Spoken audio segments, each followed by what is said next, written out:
എണീറ്റോ? നാളെയാണ് നമ്മൾ ഫ്രണ്ട്സിൻ്റെ കൂടെ ട്രിപ്പ് പോകാൻ പ്ലാൻ ചെയ്തത്. എല്ലാം ഏറ്റെടുത്തതാണ്. സോ കോളം ആക്കരുത്.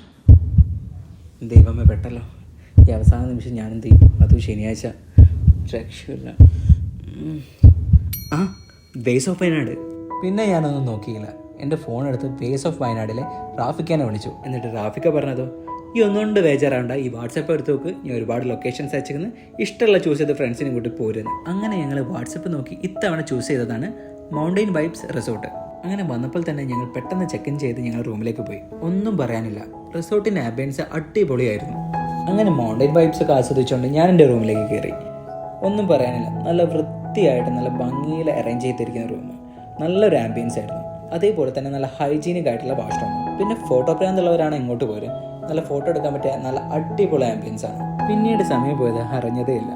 അതേപോലെ നല്ല വെൽ മെയിൻറ്റൈൻഡ് ആയിരുന്നു അവരുടെ സ്വിമ്മിംഗ് പൂള്. നല്ല തണുപ്പായതുകൊണ്ട് ഞങ്ങൾ നല്ലോണം അടിച്ചു പൊളിച്ചു. അതേപോലെ ഈ സ്പോട്ടിന് വേറൊരു സ്പെഷ്യാലിറ്റി കൂടെ ഉണ്ട്. ഇത് നമ്മുടെ ബാണാസുര ഡാമിൻ്റെ തൊട്ടടുത്ത് തന്നെയാണ്. അതുകൊണ്ട് തൊട്ടടുത്തായിട്ട് നമുക്കൊരു അടിപൊളി വ്യൂ പോയിൻ്റ്, അടിപൊളി സ്പോട്ടുണ്ട്. അവിടെ പോയതിന് ശേഷം സമയം പോയത് ഞങ്ങൾ അറിഞ്ഞില്ല. ഞങ്ങളൊരു 3-4 മണിക്കൂർ അവിടെ തന്നെ തീർത്തു. അങ്ങനെ ഞങ്ങൾ ഈ പ്രാവശ്യത്തെ ട്രിപ്പ് അടിപൊളിയാക്കി.